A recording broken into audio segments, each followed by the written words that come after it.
Australian universities. This topic has become quite prominent in recent years, becoming front page news within Australia with cases of potential dismissals of academics, a small number of no platforming cases, and interestingly, the use of the intellectual diversity movement narrative by prominent politicians, a movement that started in the United States is now being used in Australia, where the central argument is that universities represent an intellectual ideological bias that penalizes conservative students. For me, the values of institutional autonomy, freedom of speech, and academic freedom legitimate the purpose, the function of the university, and it speaks to its role within social and political spheres. In other words, these concepts are what a university is. The entire enterprise is reliant on these values. And I would argue that freedom of speech and its sister values of academic freedom and institutional autonomy are being threatened by a politicization of the concepts themselves. We can see this with the announcement of the French review into freedom of speech into Australian universities and how that was presented by our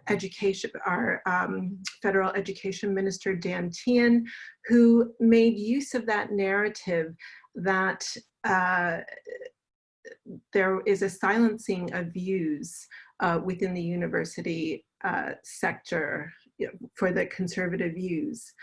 It was also similar to Senator James Patterson, who indicated in 2018 that universities should be punished in the form of withholding funds if they fail to uphold the values of intellectual freedom and freedom of speech. He described fringe academics in universities as an angry minority who are hell-bent on enforcing their ideological hegemony. Although the higher education landscape is markedly different to the United States, many of the debates of the United States, particularly in relation to no platforming and trigger warnings, are presented as evidence of a crisis of free speech, and in turn, academic freedom within Australia. A narrative has been presented that simultaneously argues the values of academic freedom and freedom of speech are at risk, and that academics and universities are the risk. I would argue that this politicization has resulted in a call for increased governmental regulatory constraints, which in turn has the capacity to undermine academic freedom and the ability of the university to fulfill its function, which ultimately is to provide social goods to society. So I'm going to now open it up to our panel members. I'm going to start with our first speaker, Dr. Peter Bansel, who is a sociologist in the School of Social Sciences at Western Sydney University and a member of the Sexualities and Gender Research Group. His research interests include queer life, neoliberalism, and higher education. Peter's talk is entitled The Right Sort of Science and the Freedom to Know. So over to you, Peter.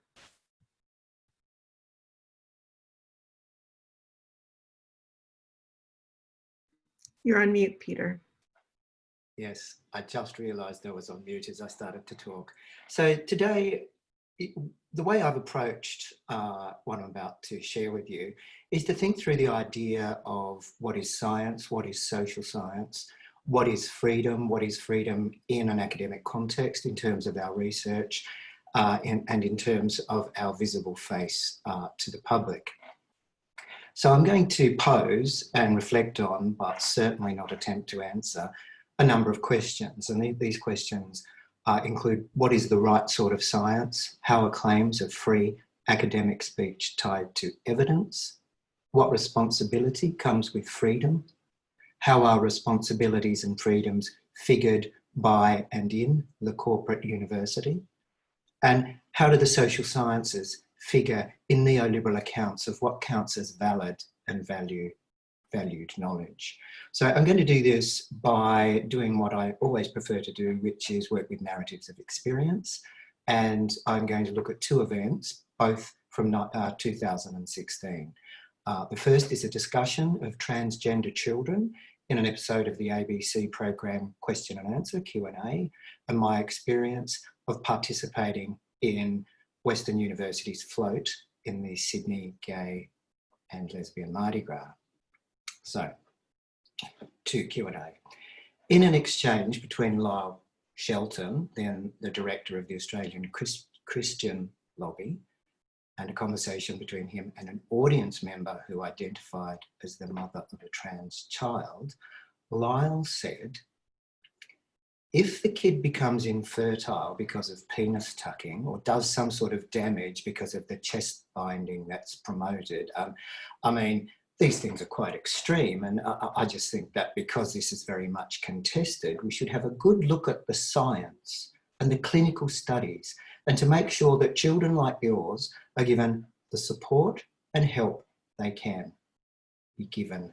But it's got to be based on the right sort of science.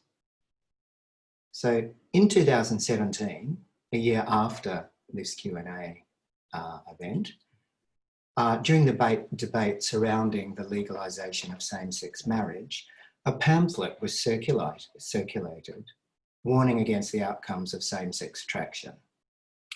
These included increased suicide, increased suicidal ideation, and attempts at suicide. So what is the evidence of this? What are the facts? These figures are easily mined from national and international surveys generated by academic researchers who advocate for the freedoms and rights of queer young people. These facts and figures are then contrasted with the general population in order to emphasise their alarming magnitude when compared with the norm. Now, by the way, I've yet to get to the bottom of just who is included in that norm, but it's statistical and scientific, so I suppose why worry? Now, in 2014, 2 years before the Q&A episode and 3 years before the appearance of the pamphlet, I was engaged in a research project that surveyed over 1,000 Australian queer young people. That project produced statistics claiming that 16% of research participants had attempted suicide and 33% had self-harmed as a result of homophobic and transphobic violence. Now, although our project was focused on the impacts of homophobia and transphobia, media coverage made much of these statistics as if they alone were the only purpose and only product of our research. Now, here, I'm complicit in the reproduction of a science and the production of facts that can be turned and used against me and against the people I advocate for. So where then do the social sciences sit in Shelton's call on Q&A for the right sort of science? And how is the knowledge we produce implicated in the free acts of speech of others? In 2016, in my next narrative, I participated in the WSU Mardi Gras float.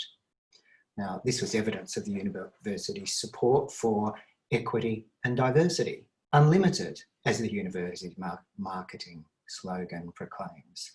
Floats and marches were assembled a couple of hours before the parade begins. Participants were excited, energetic, playful. It was hot, both the weather and the atmosphere. A student from WSU stood next to a float on which nurses in tiny white uniforms and doctors in short white pants with bare chests were dancing as the music pumped. One of the doctors on this float reached down and pulled the WSU student up onto the float to join the dancing. Another of the doctors, standing behind the WSU student, playfully slid the zipper on the student's shorts down, revealing absolutely nothing. Now, a member of the university organising team saw this event and was clearly panic-struck. Risk assessment, possible implications for the VC and the university, and instructed another student to intervene and make sure that the WSU student climbed down off the float and acted more decorously. We march on, accompanied by the Pet Shop Boys singing "Go West," unlimited, not sure. But what's missing from this account of Mardi Gras is that I was not simply there, not simply a witness. I was there and I was silent. I did nothing. So I was complicit again in the promotion of some freedoms and the regulation of others. So I'm also drawing attention in these accounts of the extent to which we always already regulate ourselves and each other as a condition of our freedom. So in these two narratives, it occurs to me that there are multiple freedoms at stake, along with competing matters of concern. Both Lyle Shelton and I are concerned for the well-being of same-sex attracted young people. Our positions are similarly informed by available facts, perhaps even the right sort of science, but with different ambitions for the potential of human life. Similarly, in my account of a moment during the 2016 Mardi Gras parade, competing concerns produced contradictory freedoms. Freedom to identify as queer, as a queer representative of a diverse and equitable institution. Freedom to represent the public face of the corporate entity, only to have that freedom turned against us in the interests of the right sort of academic who protects the image, reputation, and commercial interests of a marketised university. Elsewhere, I've spoken and written about the impacts of neoliberalism on higher education, on academic labour, on academic subjectivities, and the production of knowledge in a knowledge economy. A truncated version of that research might sound something like this. Sausage factories make sausages, universities make knowledge, hard science makes hard facts, makes hard cash. Scientific rigour produces truth, and the truth will set us free. So where does that leave the social sciences? Today, I'm making tentative claims for social science that distinguishes between matters of fact and matters of concern in the production of knowledge. Matters of concern for the people we speak to, with, for, or against. Our task as social scientists then is to mobilise, perhaps even reinvent or reinvigorate our theoretical, conceptual and methodological tools in order to deal with matters of concern whose purpose, I believe, is to protect and to care. This is a political and ethical project that understands that not all facts, not all matter of concerns, and not all freedoms are commensurate, but need to be constantly worked at and over. This project calls on us to be vibrant, steadfast, ethical, and most importantly, articulate. Silence is not an option. Thank you. Thank you, Peter. So I'm thinking about what you just said, and I'm struck by two things. The question of, well, I'm struck by your talk as a whole, but what responsibilities come for us as social scientists with this freedom? And that to me, I think is a really important question just for us to explore. But of course, you know, what happens to these responsibilities and freedom within that corporate university? Yes, well, as I said, I'd like to ask questions rather than answer them, but I think, you know, the introduction that you gave flagged my interest in queer life, neoliberalism and higher education. And what I've tried to do is bring them together in this to show that it's an ambivalent project and one that we need to be where we need to be in constant communication with each other as academics, so that we can understand the grounds on which we stand, the grounds on which we produce knowledge, and the grounds on which we speak. Because I think one of the effects of neoliberalism in higher education is to reify the individual, and to reify the products of knowledge of that individual. And so then the university gives us permission to speak as an individual on the topics of knowledge that we are accredited or entreated to speak about.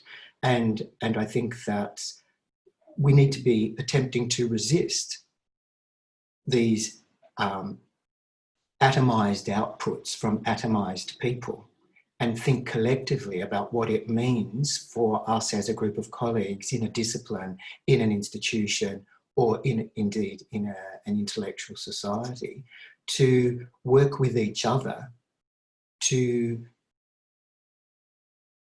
clarify the ethical terms on which we imagine that we are free to speak, understanding that those freedoms are already highly regulated and that the pure freedom to speak is a pure fantasy.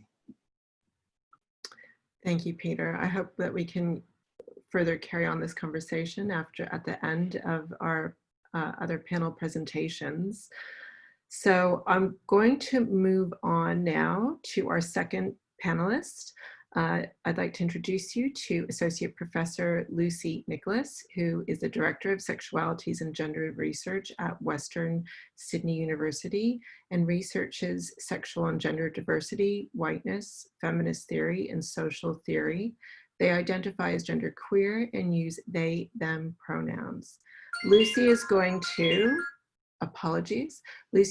present an argument on sociology's challenges in expansion and understanding and definitions of violence and harm in this context of freedom of speech. Thank you so much, Alphia. I have slides so that you don't have to look at my face in a large screen. So I'm actually going to attempt an ethico-political account from piggybacking from Peter there a little bit, in that I'm going to present an account that speaks to the limits and the kind of paradoxical outcomes that can come about from attempts, especially in Australia, to impose a kind of universalized and liberal idea of freedom of speech, which is kind of an import that Australia hasn't historically used and is kind of an American import, but is being floated in public Australian discourse at the moment. And I just want to speak to a perspective that can see beyond that, I guess. I want to present an approach that's about the evaluation of harms of speech. And I think sociology can and has contributed some amazing things to thinking through the complexities of harm beyond the common sense. So this is why sociology is so great. Yay, Social Science Week, is because it does look beyond the common sense. It looks beyond simplistic invocations of things, and it evaluates things based on evidence. So, as Peter pointed out, academic freedom is a very different beast to freedom of speech. In theory, academic freedom is based on the freedom to talk about our research findings without interference from institutions. But there is something going on, I think, in some contemporary debates in academia which blur those lines a little bit. So, for example, I'm particularly aware of debates between feminist philosophers and trans thinkers, and feminist philosophers who are suggesting that trans women aren't women.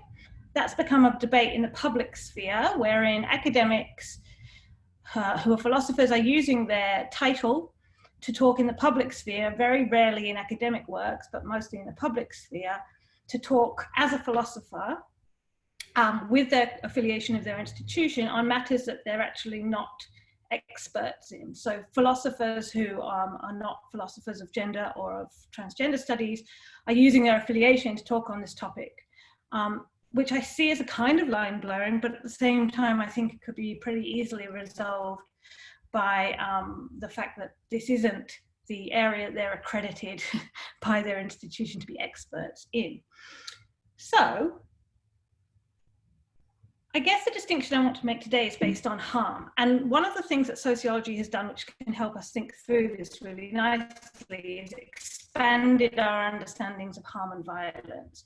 And it's expanded our understandings of harm and violence through its kind of unique methods.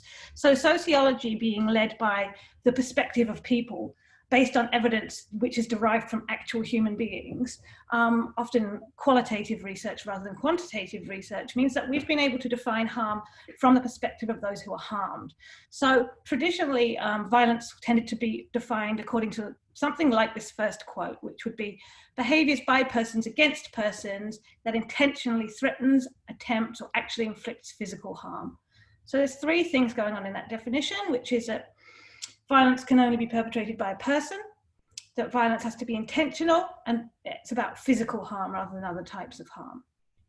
So sociologists have long been expanding these notions of violence and harm in very applied ways based on empirical evidence. I've given an example here of the power, based on pretty systematic research by domestic violence counsellors, actually, who did systematic research with victims to look at how the harms of domestic violence actually play out, which allowed them to expand the idea of domestic violence to power and control more broadly, which takes away this idea that it can only be physical harm and takes away the idea of intention as well, actually. So we could probably talk about the pervasive understanding of violence and harm in sociology is something more like the second definition here, which is actions that inflict, threaten, or cause injury. So it's about outcome. Actions may be corporal, written, or verbal. So it's not just physical, and injuries may be corporal, psychological, material, or definition of harm by a victim, rather than some objective measure that somebody has imposed from the outside, which for me is key to these definitions and to making them more social justice oriented, I guess. In practice then, these ideas of harm being expanded have allowed people from marginalized groups to find language and conceptual language to understand harms that might have been outside of this stuff before. And that conceptual language allows for groups to make claims and find ways to make legislative change. So domestic violence is a really core example of that, wherein the legal definitions of domestic violence are far beyond the physical now. Additionally, concepts that have been rendered controversial, like microaggressions, have really enabled people of colour in particular to understand some of the very non-intentional, like not physical, not intentional, but daily ways that they experience marginalization that leads to harmful outcomes that again are difficult to measure. And minority stress is another one there that speaks to the lack of resilience that people might encounter if they are from a minority group due to just the ongoing systematic nature of discrimination. So some of them are things that have been, again, rendered quite controversial in public discourse. So trigger warnings and content warnings, which have been often framed as things that curtail people's freedom of speech or censor them, or have been framed as things that people just need to get over, that individuals need to get over the sense that they're feeling a harm from these things. And no platform is another practice that's intended to prevent harmful speech. So 18C, I hope that Jen is going to talk about in a while. I do not have time to do so, I'm not really an expert. But these kind of expanded notions of harm have had backlash, and I think that's what's really interesting, who the backlash is coming from and why.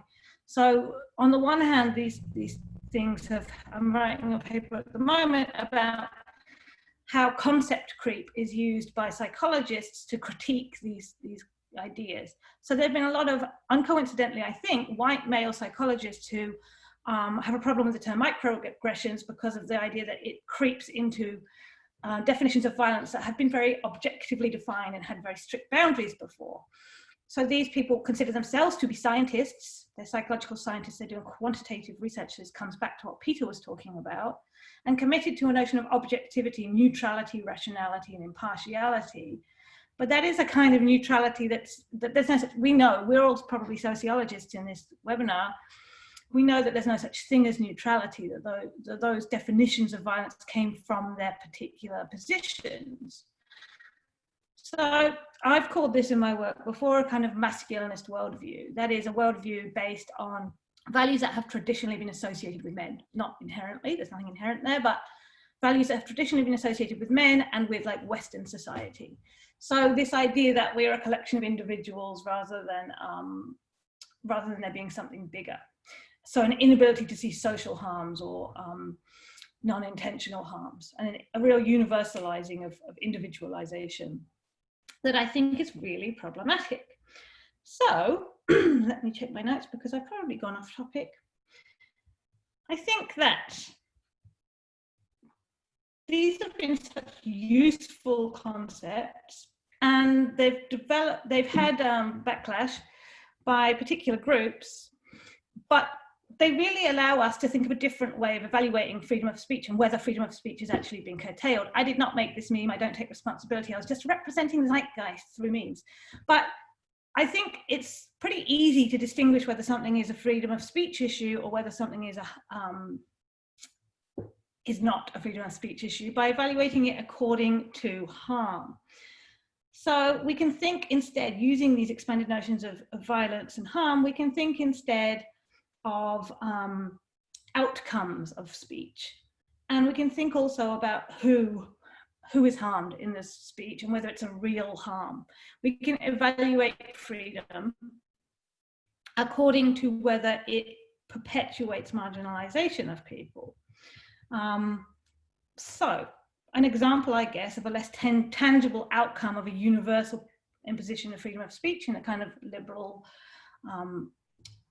American tradition is that minority ideas from minority individuals are less likely to be expressed because when they are expressed, the level of vitriol that they receive in return. So the freedom of speech of people who are expressing that vitriol that I'm sure a lot of us have experienced, their freedom of speech is having these kind of more qualitative impacts which prevent people from marginalized groups from wanting to or from expressing their knowledge from their standpoint, which is based on their worldviews, and if you're a sociologist or a researcher, from your systematic research. So there's a very different effect when somebody is speaking about a topic from their standpoint, such as race, racism, microaggressions, than somebody talking about it as an abstract talking point.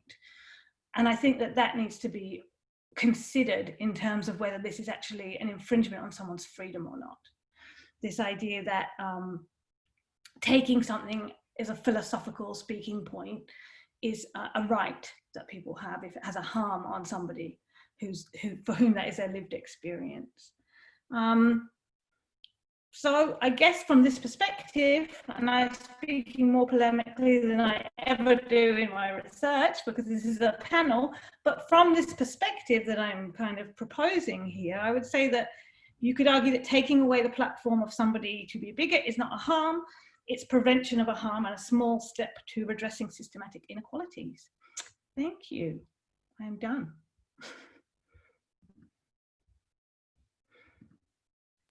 Thank you, Lucy. It just took me a minute to unmute myself. We've got an interesting question by Nick, who is a member of TAZA and JCU. Sorry, Nick, I've just identified you. So Nick is asking the question, I'll just say verbatim. So the interesting question here is that at a particular level, not in relation to harm, but internal, have we ever had academic freedom? We discipline ourselves, we stop papers from being published all the time, as theory doesn't align with current threads, etc. We are with research curtailing freedom and have done from the birth of the discipline itself. So it's a comment type of question.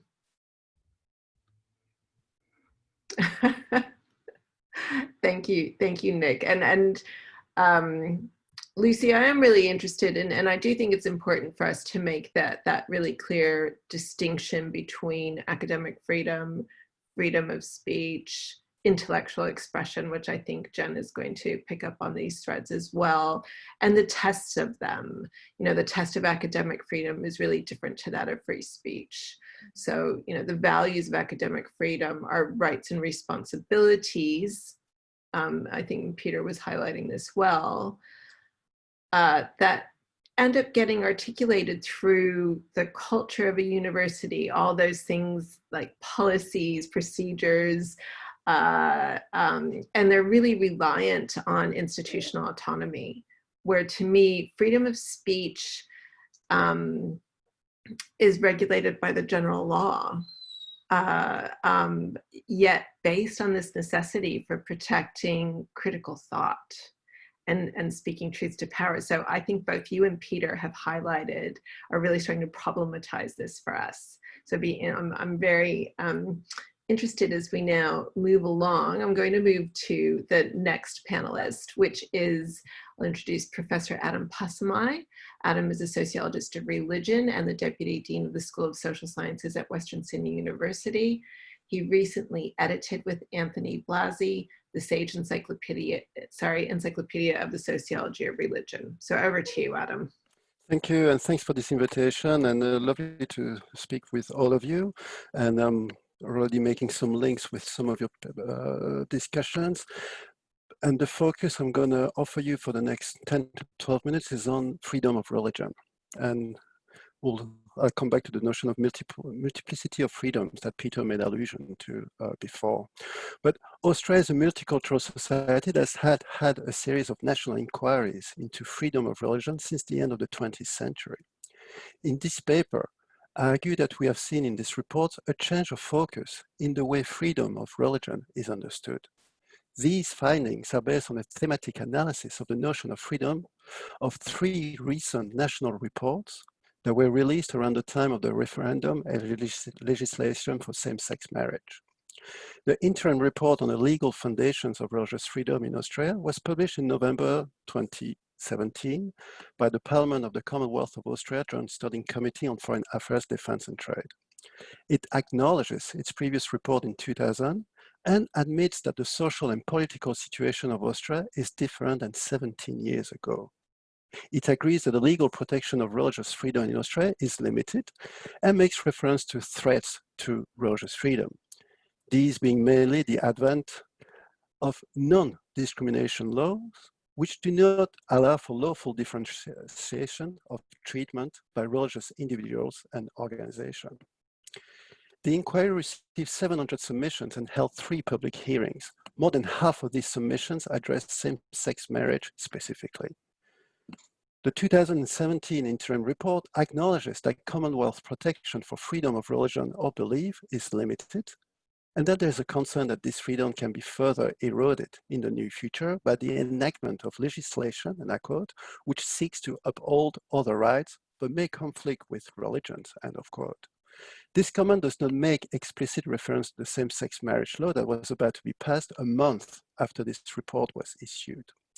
It discusses the possibility of establishing a Bill of Rights or a single and more comprehensive Human Rights Act, but still claims that religious freedom should be specifically protected rather than all human rights. This 2017 report admits that freedom of religion or belief needs to be balanced against other rights. This is not necessarily an issue when it comes to appointing clergy or other key religious appointment, but it becomes one in other areas where religious groups would like to be able to discriminate, such as admissions to religious schools, employment in religious organizations, or the type of groups to whom they rent property and or provide services. The report acknowledges the challenges and difficulty in determining an appropriate balance, as some submissions argue that, and I quote, religious exemptions give unfair weight to religious freedom over equality before the law. Others believe and claim that religious freedom is unjustly subordinated to non-discrimination by religious exemptions, end of quote. Following the release of this report, a task was then requested by the then Prime Minister Malcolm Turnbull to a panel of experts to cover these issues. The Religious Freedom Review by Ruddock, led by Ruddock, received 15,620 submissions and held 90 meetings with 152 organizations and 32 individuals. The report discusses one of the main common characteristics of the representation made to the panel, and even mentions the word fear to describe people of faith who are apprehensive that religious freedom could be under threat in Australia. The review, however, underlines that there's no hierarchy of rights in the approach to religious freedom. The panel notes that the Bill of Rights or Human Rights Act was outside its term of reference, and that a Religious Freedom Act will be out of step with the treatment of other rights. It does, however, propose to amend the Racial Discrimination Act to include religious belief or activity, or to create a Religious Discrimination Act. While acknowledging that religion is not protected under the Commonwealth anti-discrimination law, it points out that all jurisdictions already allow religious bodies to discriminate. However, numerous submissions claim that the preservation of religious freedom was limited through exceptions in anti-discrimination law. Even if the report is clear in not agreeing on the right to discriminate in the provisions of goods and services, as this will encroach on other human rights, its approach to religious school is quite different. It recommends that faith-based schools be allowed to discriminate in relation to the employment of staff and to the teaching to students. To do this, it recommends to further amend the Sex Discrimination Act, which already allows religious institutions to discriminate. The second interim report in 2019 from the House of Representatives followed a report of these experts and acknowledges that laws in Australia need to be harmonized and to ensure stronger protection for religion. As with its first report, it underlines its difficulty of striking the right balance of, as it's quoted, conflicting right, that is between the right to freedom of religion and belief and the rights to freedom of speech and to non-discriminatory treatment, end of quote. These three reports led to the partial endorsement of the government and the release of the exposure draft Religious Discrimination Bill in 2019. While the proposed act makes it unlawful to discriminate on the grounds of religious beliefs or activities, it makes it lawful to discriminate on the same grounds, in particular exceptions, which includes religious hospitals and religious camps. The Austrian Human Rights Commission, in its submission to the Attorney General Department, supported the introduction of enforceable protections against religious discriminations for all people, but was concerned that it provides this protection against other rights. This includes religious bodies being exempt from engaging in religious discrimination if this is in accordance with their beliefs and doctrines. This will undermine protection against religious discrimination in the areas of employment and provisions of goods. The Commission claims that what the exposure draft proposes has no counterpart in other anti-discrimination laws.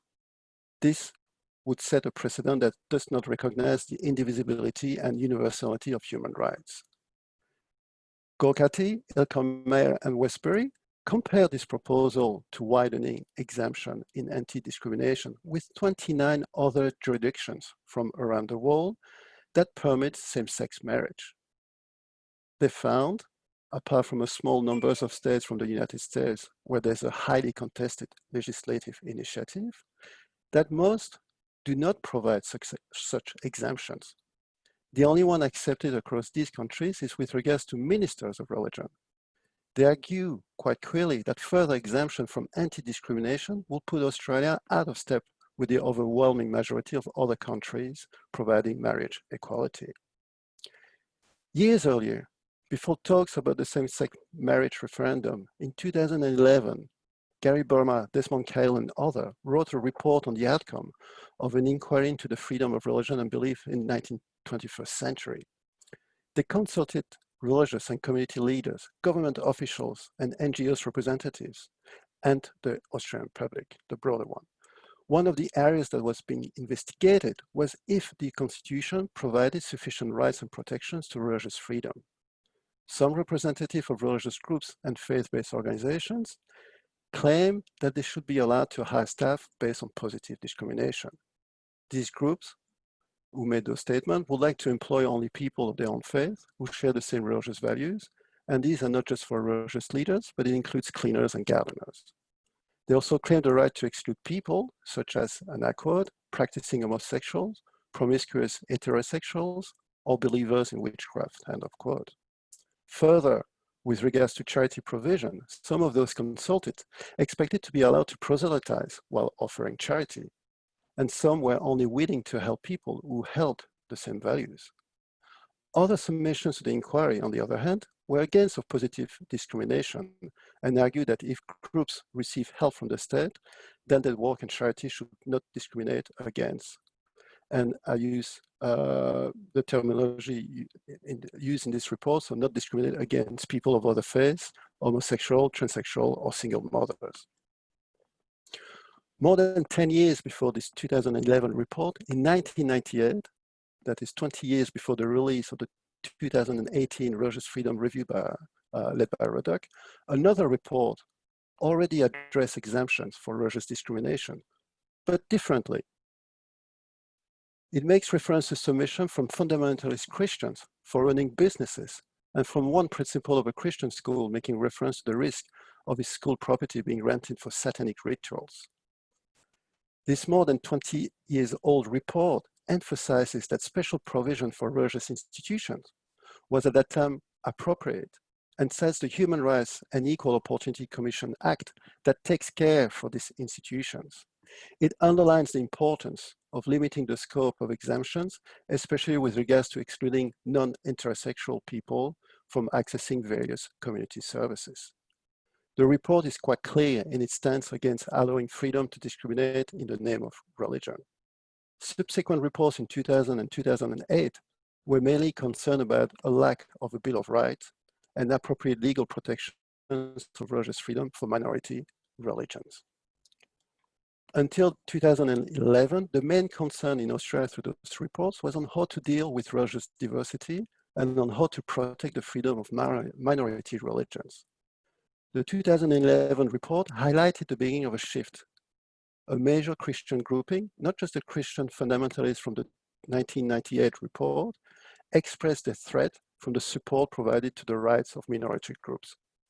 Strong voices from these submissions emerged around that time and progressively found their place in the public sphere to express religious freedom, no longer from simply asking for the right not to be discriminated because of one's religion, but also requesting a right to discriminate in the name of religion.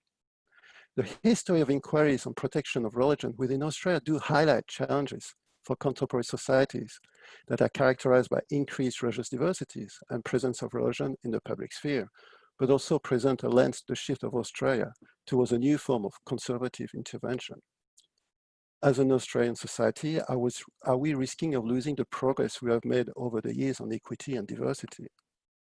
In this sense, to freely paraphrase a famous quote from Voltaire, and to conclude, this analysis of these recent national reports indicates that the freedom of the freedom of some starts where the freedom of others stops.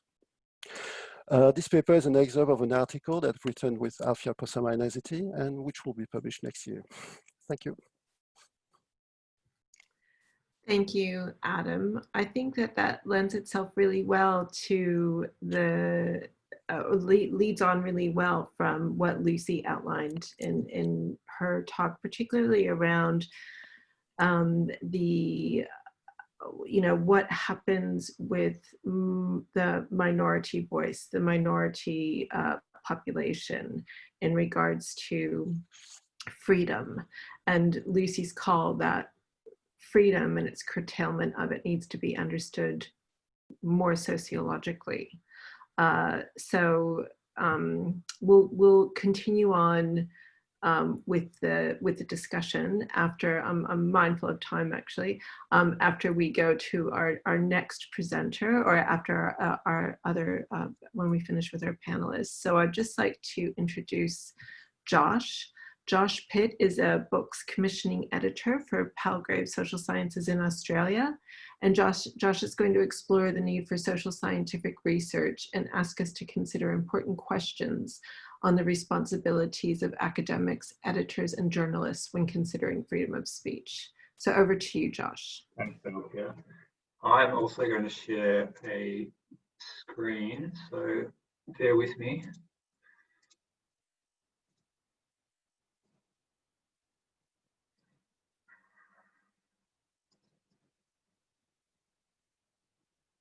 Can you see that now?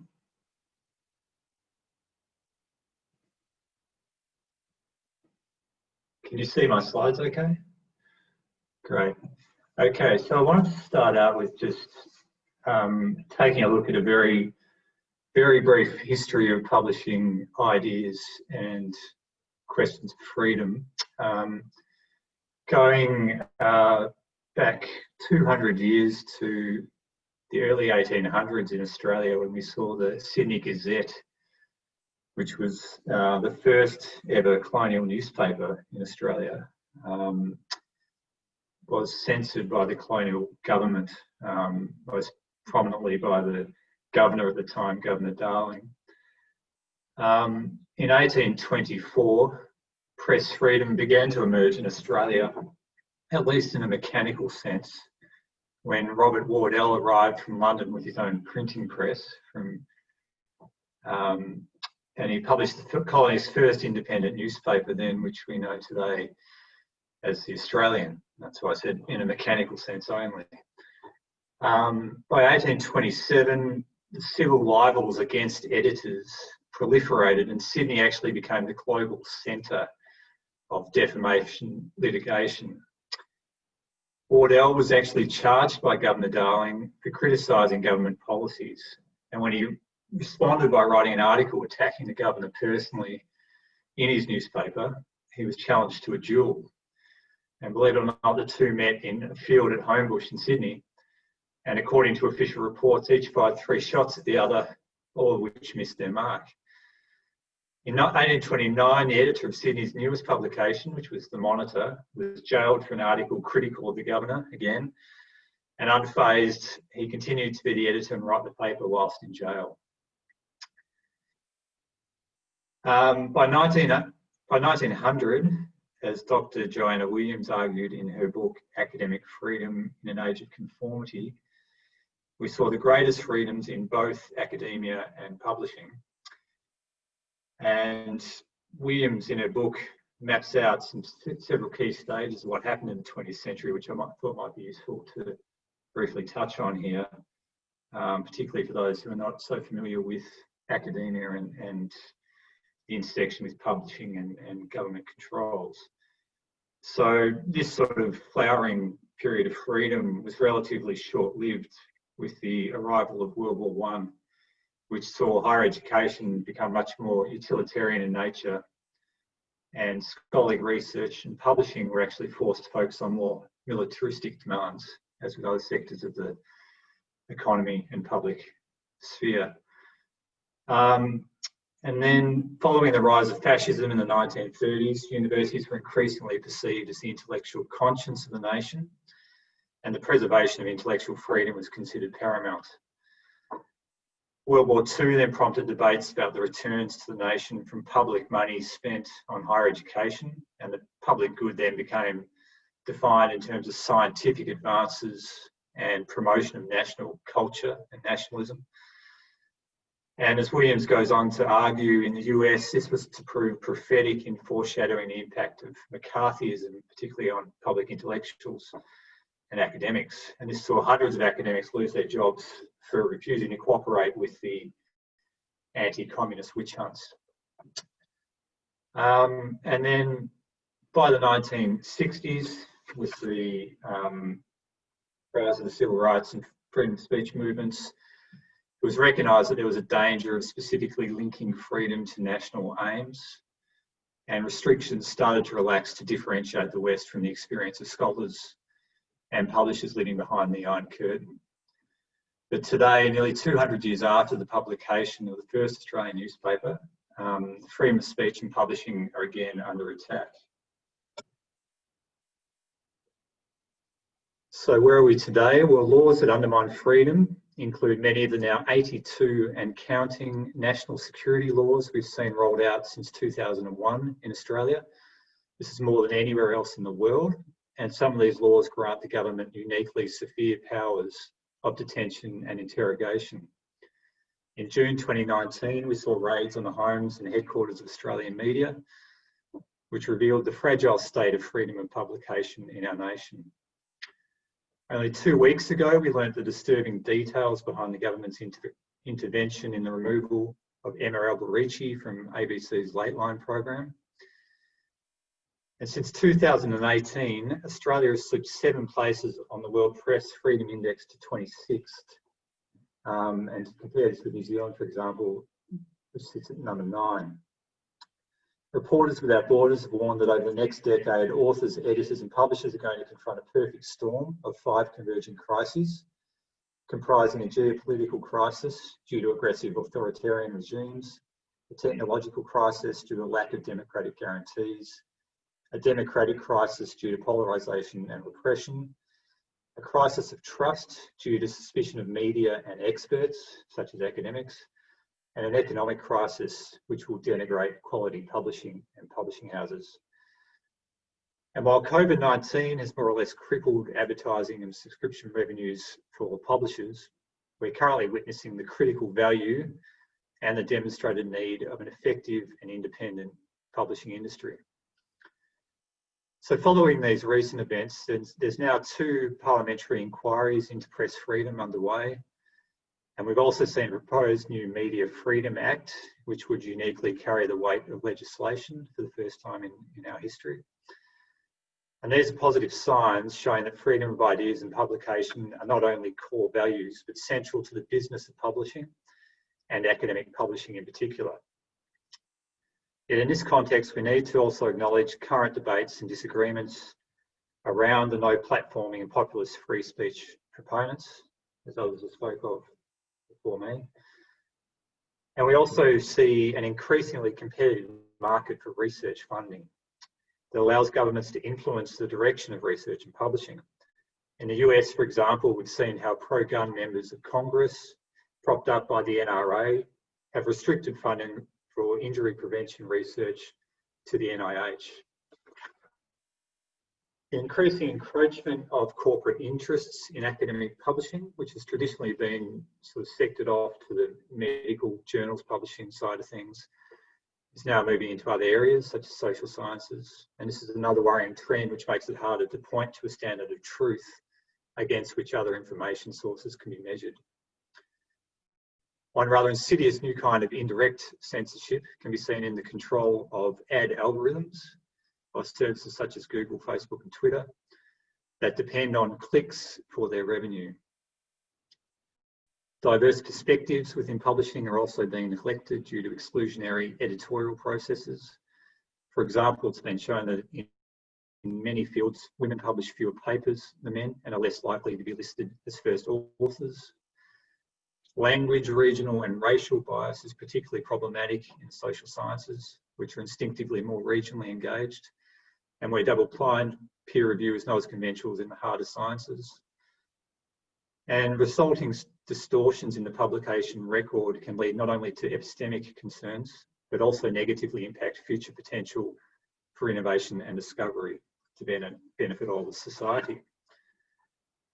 And then to wrap up, I wanted to look forward. So where are we headed from here?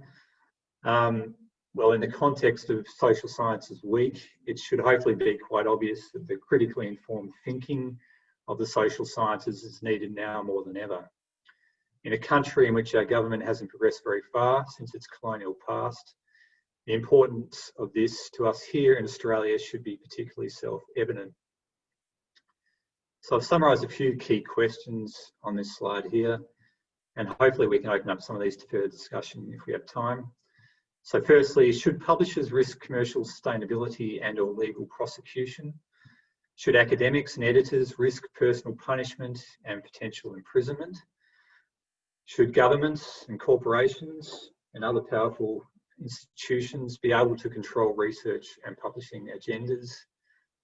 And finally, what will be the most effective for the longer term interests of academic and publishing communities and the broader public? Publishers have generally framed most of these issues in terms of risks and trade-offs. And I would highlight a few points about some of the realities here. Censorship is not a short-term issue, and it requires a much longer-term and sensitive approach, particularly when dealing with foreign governments, for example. There are many issues publishers have no control over, but media and governments have a responsibility to provide a safe work environment, regardless of corporate, political, or economic interests. And this perhaps requires being able to absorb some of the bullying that comes from powerful institutions, and again, governments. Publishers have established governing bodies of their own and lobbying groups. Locally in Australia, we have the Australian Publishers Association, the APA, and they have a dedicated committee on academic publishing, which meets regularly with the ARC and other peak funding bodies. The ARP is a strong advocate of the social sciences, and in my experience, in the value of book publishing in particular, which I think is particularly important at the moment in our STEM-obsessed public intellectual climate in Australia. And there's growing recognition that the practices of publishers need to adapt to these new players that are seeking to manipulate or suppress peer-reviewed scientific information. AI and algorithms should be validated in some manner accordingly. Some experts have even proposed a new dedicated search engine to challenge Google Scholar's hegemony and unify the discovery of trustworthy peer-reviewed content. Yet we're sorely lacking broad cultural support via regulation for quality information filtering. And as such, advertising clicks are rapidly becoming the informing ethos of information delivery. On the positive side, open access publishing and advances in machine learning are creating new ways to deal with language problems and access. The promotion of double-blind peer review will also help to avoid bias and promote diversity in the literature. And publishers are now being much more proactive by running best practice workshops, undertaking researcher surveys, disseminating white papers to help raise awareness, and producing their own bespoke publications and web resources. So to provide an example for you, here at Palgrave, we have our very popular Social Science Matters platform.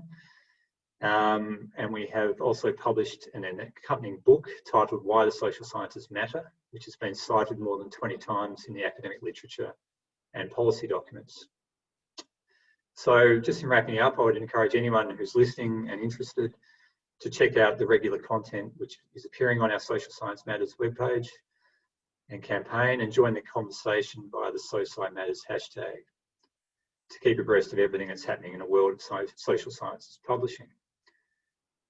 And finally, in conclusion, I just wanted to wrap up by saying that the unfortunate reality we're all facing is that in the near term at least, we're going to see further denigration of academic research and publishing. This makes the need for a strong community of social scientists and publishers working together with these modern challenges all the more vital. And that's the end of my presentation. Thank you. Thank you, Josh. I feel like I need a glass of red wine right now after going through that. I mean, you raised so many questions throughout that, as did each of you, and you know, Peter highlighted what responsibilities come with freedom, but what you really provoked in me, what responsibilities do we have as critical social scientists to protect freedoms? And I think that, you know, you're speaking about this critical socialization that we need to do, and I'd really like to explore that further at the end. So thank you very much for that thought-provoking talk. I'd now like to go to our final panelist, Dr. Jen Kwok, who's an honorary fellow at the University of Queensland and a former National Policy and Research Officer for the NTEU. Jen works for the Department of Education and Training in Victoria to improve outcomes for disadvantaged adult learners. He's here in his own capacity today, and his opinions do not reflect those of the department. So Jen, over to you. Thanks for that, Alphia. I'd like to acknowledge the traditional owners of the country we are variously gathered on today, like you had done, and here in the northern suburbs of Melbourne, the wild northern suburbs of Melbourne. This is the Wurundjeri people of the Gadigal Nation. So I pay my respects to elders, past, present and emerging, as well as any other elders of other communities present today. So in 1991, Hiriok undertook the National Inquiry into Racist Violence. This, along with a number of other key inquiries, outlines the origins of the RDA's sections on racial vilification, eventually introduced through the Commonwealth Racial Hatred Act in 1995. The report explores the alignment of racial vilification to the term incitement or racial incitement, where the Speech Act in fact leads to physical violence. So when you look at the origins of sections of 18C and D, it is impossible to conceptualize how they came to be established without the prevalence of racist violence at that time.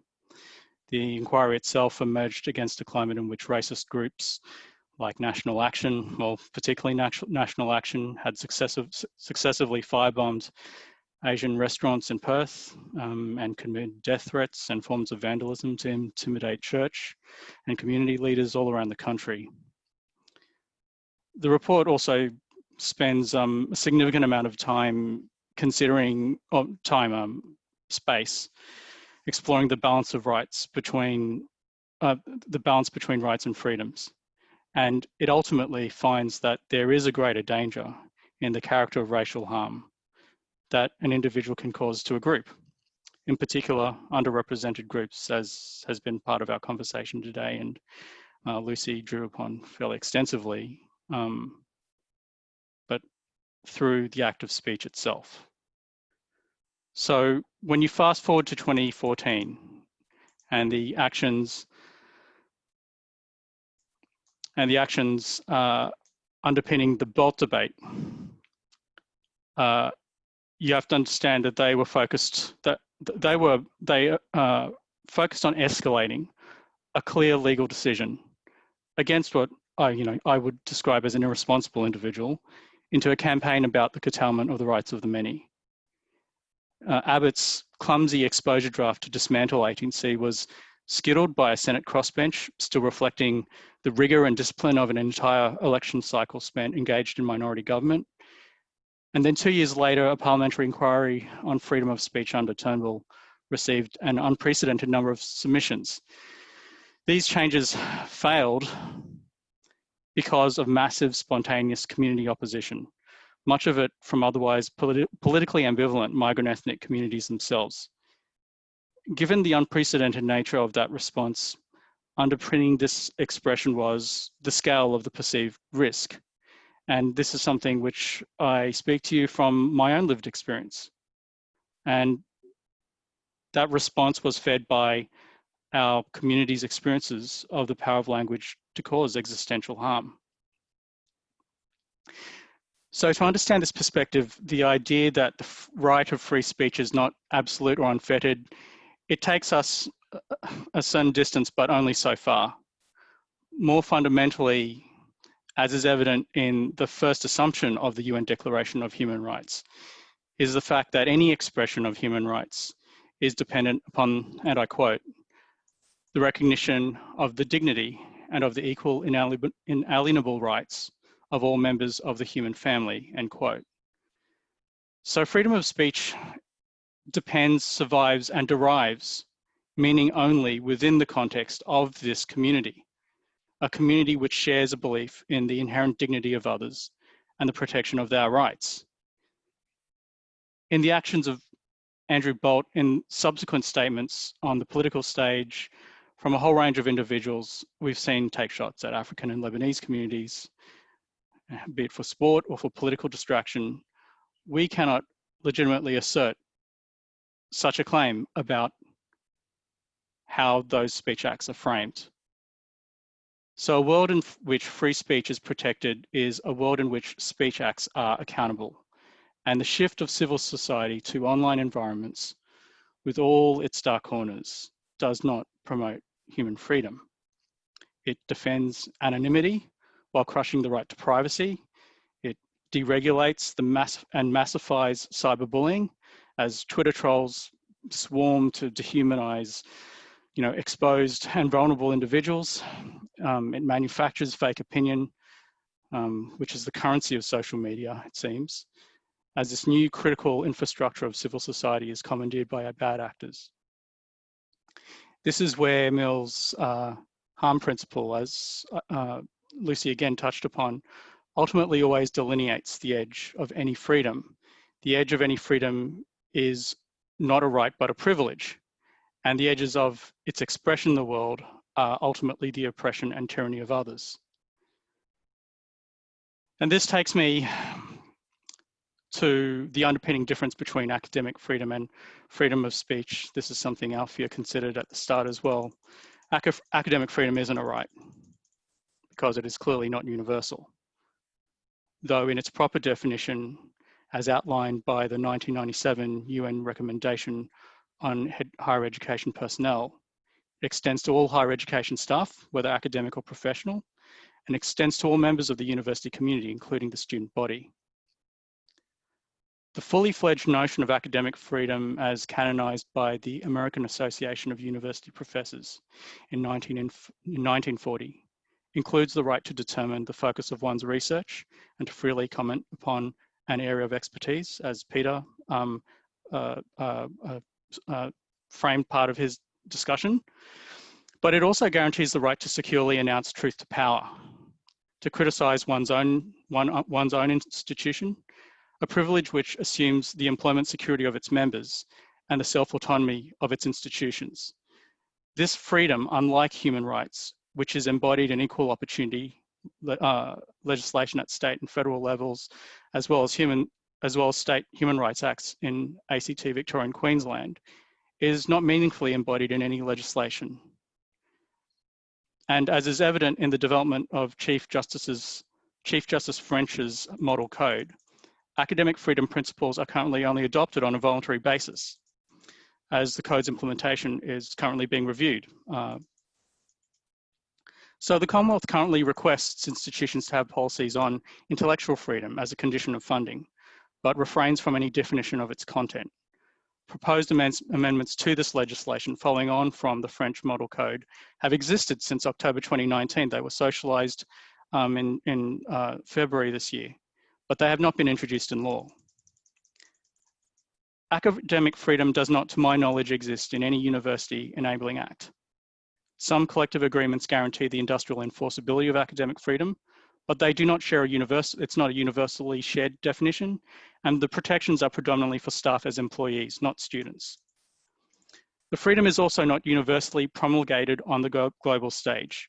A key body for university leaders is called the Observatory of the Magna Charta Universatum at the University of Bologna, which brings together 889 universities across the world. Only 9 member institutions are Australian. So some nation states deprioritize the privilege of academic freedom because they are authoritarian. In this case, the risk of this freedom is embodied in the potential for freedom of information. Other nation states deprioritize academic freedom because they are neoliberal. In that case, the risk of this freedom is any constraint to the executive authority to manage the university's brand. Without a system-wide legally enforceable covenant, we need to face an uncomfortable truth. Academic freedom is not a feature of the Australian higher education system. It is more like a unicorn. So let's put questions around university debates, platforming and deplatforming in its appropriate place. The idea that academic or intellectual freedom protects the rights of speakers or protesters at all Australian universities is a fantasy. The university is not inherently a bastion of freedom of speech or freedom of association. The debates we have around platforms occur not because there is a special responsibility on the university campus, but simply because these kinds of debates are a microcosm of wider Australian society, a society in which freedom of speech has some legal protection. Until all Australian universities have a legal, not a moral duty to defend academic freedom, deplatforming, to my mind, remains a legitimate, in the best sense of non-violent political protest action, because the university stage is not just a place for robust intellectual conversation, it is a stage on which act as external and internal legitimized worldviews. As a microcosm of wider society, there are many worldviews that compete for legitimation, with many now with no basis in any known reality. So in lieu of a binding commitment to academic freedom or more universal protection of human rights, Australian universities do need to tread carefully on the platforms they provide. It is ultimately their reputation, because of the discretion they exercise, that is the proper subject of our debate. Thanks. Thank you, Jen. And we do have a question for you from J. Daniel Thompson from RMIT. So his question to you is, you've mentioned Twitter trolls. He indicates that his research explores the fraught relationship between trolling and freedom of speech. And his question is it useful to conceptualize trolling as freedom of speech? Would this help us move beyond the popular idea of speech, which News Corp seems to riff on as being always and only worth defending? The approach that I would take is that I would not argue that there is, my sense is that there is more than an adequate amount of freedom of speech, and that is represented in a whole range of ways in which ideas can be presented. It's actually the comparability of other rights. These other rights which relate to protection from harm, but also things like freedom of information. These rights should have an environment, should be supported by environments in which they are protected. And so in terms of the way that we might express ideas in Twitter, to my mind, that's still, I don't think there's, my personal views, I'm not as convinced that there is a use in delegitimizing certain forms of expression there. But I'm open to discussion or other people's ideas. No, thank you for that. And I'll just end, there is one final question for you that I'll put there. We've got some time that we can open up further debate after this. Just a question in relation to your statement around how academic freedom is protected within the university. The question is it the case that there are clauses on academic freedom and EBAs, however? Yep. Would that constitute the sort of thing you're describing? Partial, because they don't extend to the entire university community. They are industrial instruments, so they protect academic staff, and they don't protect all academic staff. One of the things I was going to comment on, and this is probably a good time to do so, is that following the model code that Chief Justice French designed, there has been these subsequent engagements around the next steps forward, and there is a draft set of amendments to the HESA Act, the University Funding Act, which includes a definition of academic and intellectual freedom, and it is a robust definition. It is consistent with some of the ideas that French considered, but the intent would potentially be to enact that in law. That would create a more broad-based opportunity for Australian academics to speak not only in their areas of expertise, but to speak to their institution, to speak to matters of public interest. So I'm happy to share that link, but I would encourage all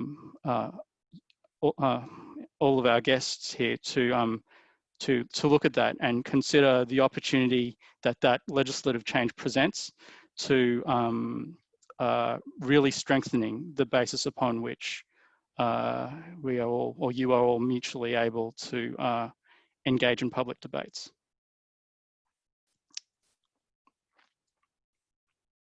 Sorry, thank you. My phone was just going off and my dogs were doing something crazy at the same time. So thank you. Yes, please share that. That would be good. Now, before I go into questions, I'm interested if any of the panel members had questions for each other. I'm getting looks. I'm just getting bad looks. So thank you. I am really fascinated by the various connections of the presentations here today. And just as Peter was asking that question of how are our freedoms figured by corporate university, I think the question that's come out, the guiding question throughout all of our presentations, or how are the freedoms figured by the society in which we live? And it's really quite interesting to think about the advancements within our the internet, our digital the digital social in which we live through, how that's impacting so much on our freedoms. And I saw that presented through, the bulk of these presentations today. So it makes me think as, the promises of the digital social, of providing these democratizations of knowledge, of sharing of knowledges. As we've expanded out, we've also retracted in. So I think it would be useful if we could speak about that in relation to, sorry, my dog's really put me off, to speak about how, I'm really sorry. My brain just actually stopped while I was trying to create that. A webinar without a dog or some kind of incident. Yeah, thank you, Lucy. So, yes, sorry. So let me just go back to a question that I was thinking through Josh's presentation, where Josh, you asked that really important question around, should external institutions, should the government dictate what's happening with our research and our research agenda? So that's a question that you posed to all of us while I get my brain together, and it would be good if the panel can speak to that.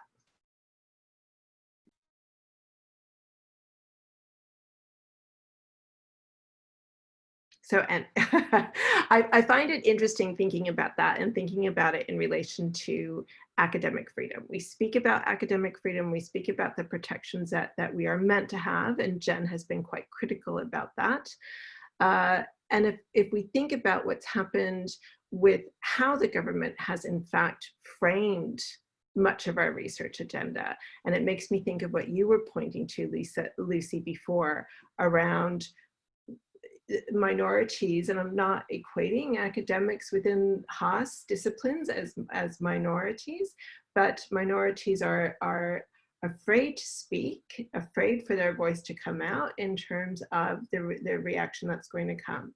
When I think about the Haas disciplines and the research that's been put up and the research that has been vetoed by approved research within the ARC, and it's been vetoed by education ministers, have been within the Haas disciplines. So in many ways, our research, it does become dictated in a way. And as Nick pointed out in his question, we also then start self-policing ourselves in terms of the type of research or the types of research questions that we're going to put out. So in certain ways, we're restricting ourselves, but in other ways, we're also externally restricted. So the question, it would, does anybody have any comment in relation to that? Yeah, look, I think that was the most Australian thing I've ever said. Look, I think there's obviously disincentives in terms of doing research that's going to cause controversy, right? And there's disincentives to engaging with the public about your research when you're doing a topic that's controversial. And there's also things we do as academics to shape our research in ways that make it sound more fundable, less controversial.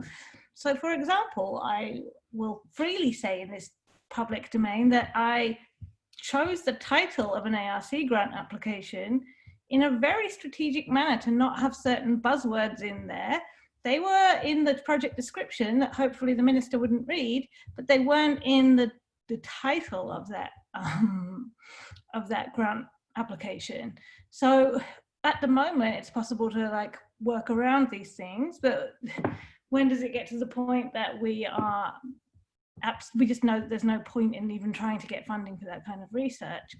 So the disincentives are pretty overwhelming, and you've got to have a real burning commitment and sense of social justice to bother doing research that gets rendered controversial, I think. Thank you, Lucy. So pointing to how we're going to have structures, we're going to have policies, we're going to have ways that we get evaluated for the work that we do mold us. So these are the undermining threats to academic freedom. Andrew Glover makes an interesting question for us, where he states recent research has shown that over half of surveyed academics in the several Haas disciplines said they were willing to discriminate against hiring academics with opposing political views, with a slightly less but still significant proportion willing to discriminate against politically different research grants, papers, and promotion applications. Is there a threat to academic freedom coming from within by academics unwilling to tolerate diverse political views? I don't know what the research is, Andrew. It would be good if you could share the link with us. But I wonder even if that points to that really old argument by Mills around obstructed empiricism as well, that we get really committed to certain ways of research. I'd be interested to hear from others on the panel.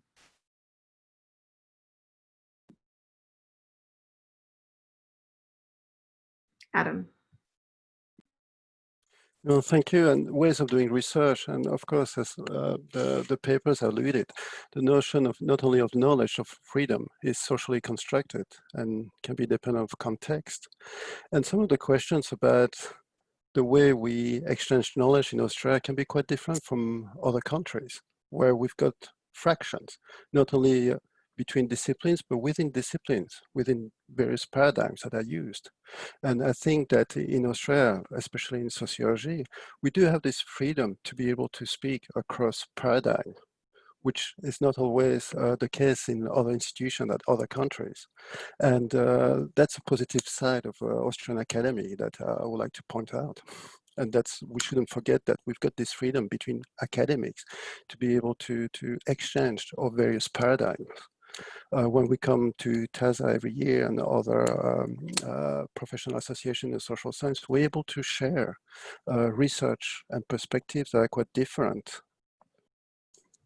No, thank you for that, Adam. I think that's a really important point. And that does, David Rowe, our colleague from Western Sydney University, does pose us with a comment and a question, where David indicates there's a current fixation in conservative quarters with cultural Marxism and the 60s concept of the long march through the institutions.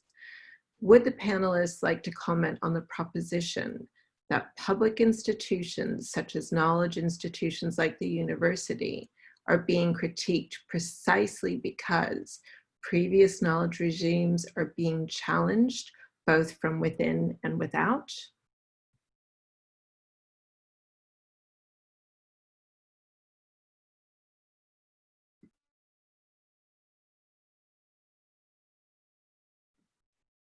Yep, Adam. It's quite interesting to think about this accumulation of culture that universities have. And I'm thinking of the notion of social memory. And maybe we should look into how universities have been constructed, has gone through the ages, and to come back to the notion of paradigm, how the paradigms have influenced not only how we work within the university, but how the university is represented. And to answer David's questions, I think that we need to investigate this further because it goes across various generations. And how's the perspective of universities and those type of knowledge are understood by various generations. No, it is a really interesting thread that could be picked up in a whole other plenary, I think, of these previous knowledge regimes being challenged from within and without, particularly now, I think, as we're going through the type of rapid societal changes that we're witnessing, where I think we're all challenged with our disciplines and the use of our disciplines and the limits of our disciplines in putting a lens to these social changes and challenges that we're faced with. So yeah, I think there's a lot there. Okay. I'm looking at the time. Yep. Sorry, Jen. Just a quick point, Alphia, and that is, I think, part of the broader context of globalization, neoliberalism. Those online environments, in part, are creating ways of gathering information and building expertise through a whole set of ways outside of the university academy, which competes. So that's a competing source, which is eroding the way that universities are constructed. And I think the second important thing I would suggest is that we are living in a time in which the professional status of academics are not only unmade externally, they're also made unmade internally.